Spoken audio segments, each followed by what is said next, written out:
హృదయంలో కృతజ్ఞతాభావం ఉండాలి. పొందిన సహాయాన్ని చేతల రూపంలో తిరిగి చూపించటానికి ప్రయత్నించటం అంతకంటే ముఖ్యం.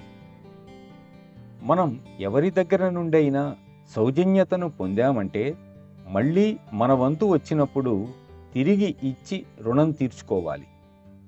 ఒకరు ఇచ్చిన దానిని స్వీకరించి తిరిగి మరొక దాన్ని అర్పించాలనే శిక్షణ పొందాలి. కానీ అది చెల్లుకు చెల్లు కాదు. బహుమతి ఇచ్చిన వారికి ఆ బహుమతిని తిరిగి ఇచ్చేయగలమా? దయచేసి అసలైన మానవ మర్యాద ఏమిటో తెలుసుకోవడానికి ప్రయత్నించండి.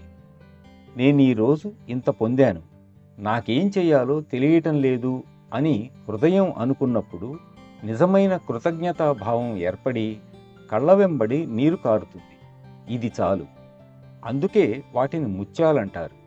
కవులు కళ్ళలో నుండి ముత్యాలు రాలుతున్నాయి అని వర్ణిస్తారు. ప్రతి కన్నీటి చుక్క ఒక ముత్యం కావాలి. అప్పుడే ఇతరుల హృదయాలలో ఏమి జరుగుతున్నదో మీ హృదయానికి అర్థమవుతుంది. వీటిని గురించి మాట్లాడనవసరం లేదు.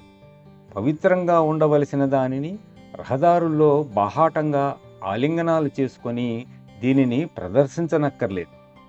కనీసం మన అభ్యాసీలైన నిజమైన అర్థంలో మరింత సంస్కారవంతులుగా తయారు కావాలి.